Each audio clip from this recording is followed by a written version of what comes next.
अस्सलाम वालेकुम दोस्तों, कैसे हो आप लोग। उम्मीद करता हूँ कि आप सब खैरियत से होंगे। दोस्तों, खाना काबा में तांबे के 2 बुत थे।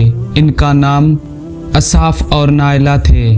तवाफ़ करते वक्त मुशरिक बरकत हासिल करने के लिए इनको छुआ करते थे। हज़रत ज़ैर बिन हारिस रज़ियल्लाहु अन्हु फरमाते हैं, एक मरतबा आप सल्लल्लाहु अलैहि वसल्लम बैतुल्लाह का तवाफ़ कर रहे थे। मैं भी आपके साथ था। जब मैं तवाफ़ के दौरान इन बुतों के पास से गुज़रा तो मैंने भी इनको छुआ।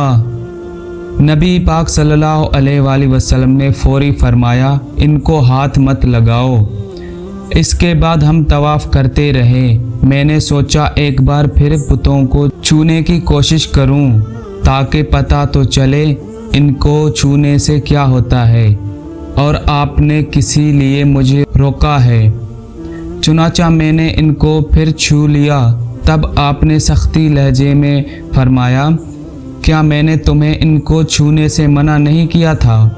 और मैं कसम खा कर कहता हूँ, नबी पाक सल्लल्लाहु अलैहि वसल्लम कभी भी किसी बुत नहीं छुआ, यहाँ तक कि अल्लाह ने आपको नबूवत अता फरमा दी और आप पर वही नाजिल होने लगी। इसी तरह अल्लाह ताला ने हराम चीज़ों से भी आपकी हिफाजत फरमाते थे। मुशरिक बुतों के नाम पर जानवर कुर्बान करते थे, फिर ये गोश्त तकसीम कर दिया जाता था या पकाकर खिला दिया जाता था, लेकिन आपने कभी भी ऐसा गोश्त ना खाया। खुद आपने एक बार इरशाद फरमाया, मैंने कभी कोई ऐसा चीज़ भी चखी जो बुतों के नाम पर ज़िबा की गई हो, यहाँ तक कि अल्लाह ताला ने मुझे नबूवत अता कर दी। इस तरह आपसे पूछा गया, क्या आपने बचपन में कभी बुत परस्ती की? आपने इरशाद फरमाया। आपसे फिर पूछा गया, आपने कभी शराब पी? जवाब में इरशाद फरमाया, नहीं, हालांकि इस वक्त मुझे मालूम नहीं था कि किताब अल्लाह क्या है और ईमान तकसीम क्या है।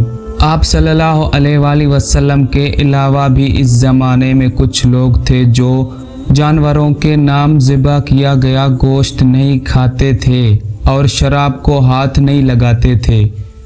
बचपन में आपने बकरियां भी चराए। आप मक्का के लोगों के बकरियां चराया करते थे। मुआवजे के तौर पर आपको एक सिक्का दिया जाता था। आप फरमाते हैं, अल्लाह ताला ने जितने नबी भेजे इन सब ने बकरियां चराने का काम किया। मैंने मक्का वालों को बकरियां करारित सिक्का के बदले चराया करता था। मक्का वालों की बकरियों के साथ आपने अपने घर वालों और रिश्तेदारों के बकरियां भी चराया करते थे। पैगंबरों ने भी बकरियां चराए हैं। इसकी वजाहत यूं बयान की जाती है, इस काम में अल्लाह ताला ने ज़बरदस्त हिकमत है।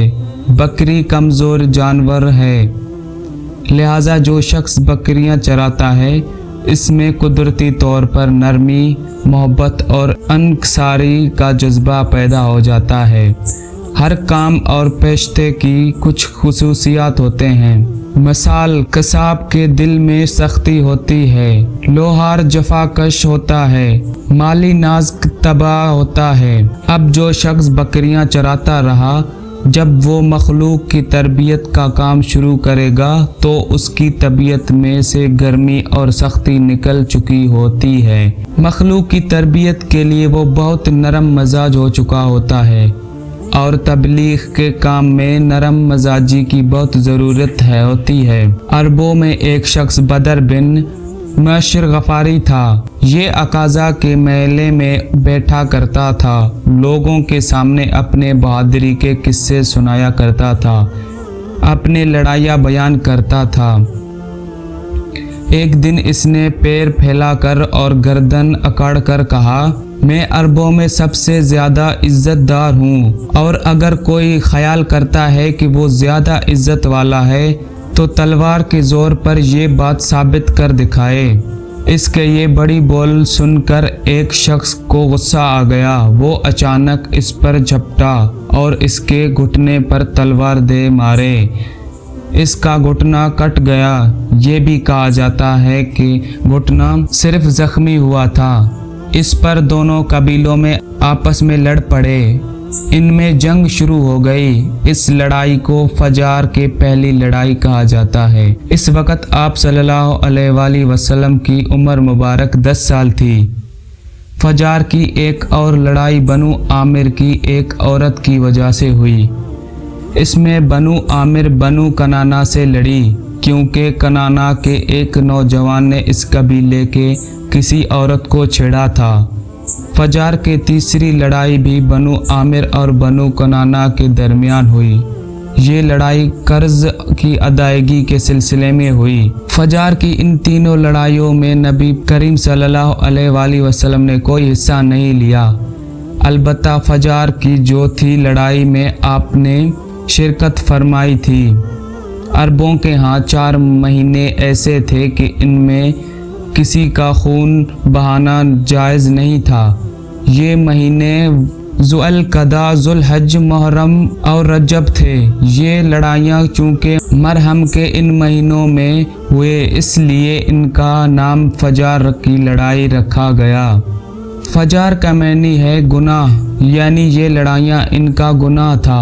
चौथी लड़ाई जिसमें नबी करीम सल्लल्लाहु अलैहि वसल्लम ने भी हिस्सा लिया, इसका नाम फजार बराज है।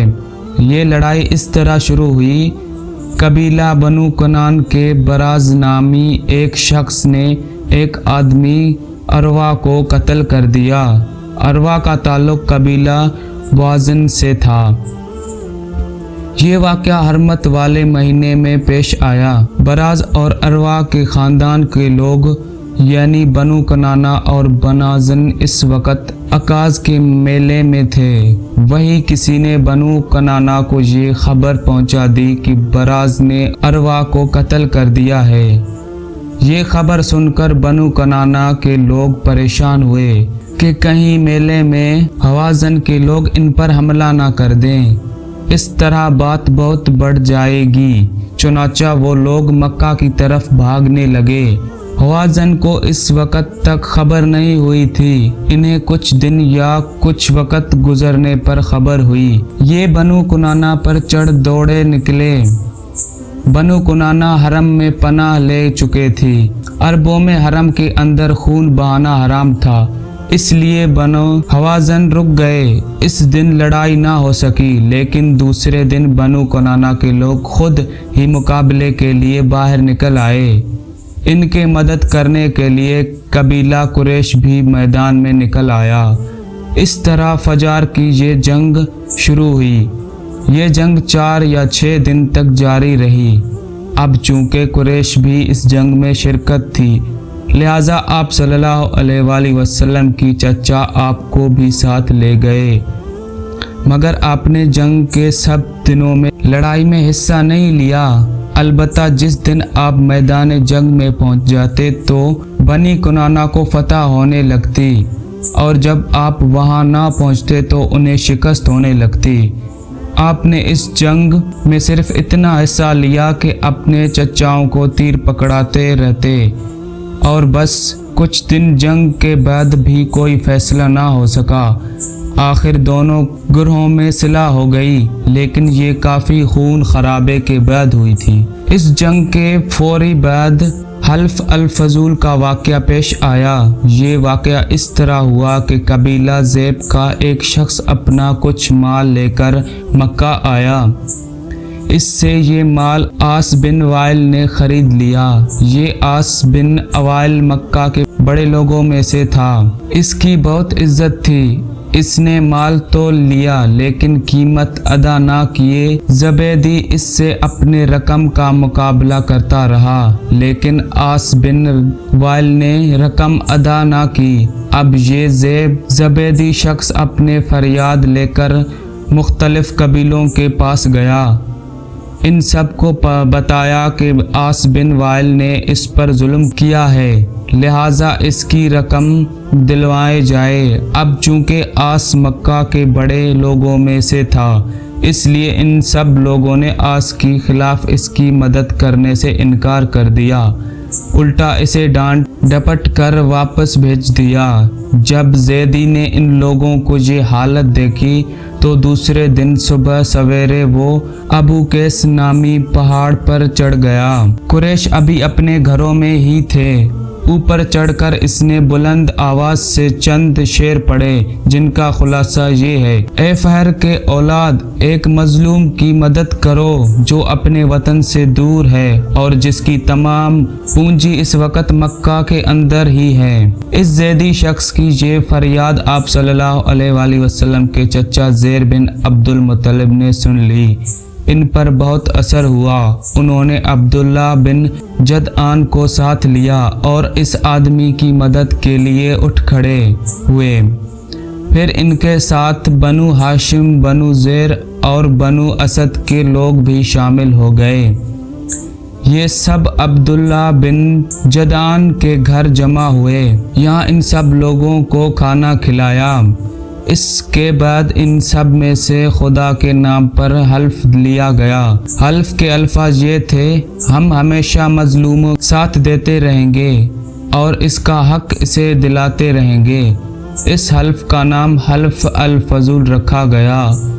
इस अहद और हल्फ के मौके पर अल्लाह के रसूल सल्लल्लाहु अलैहि वसल्लम भी कुरैश के साथ मौजूद थे।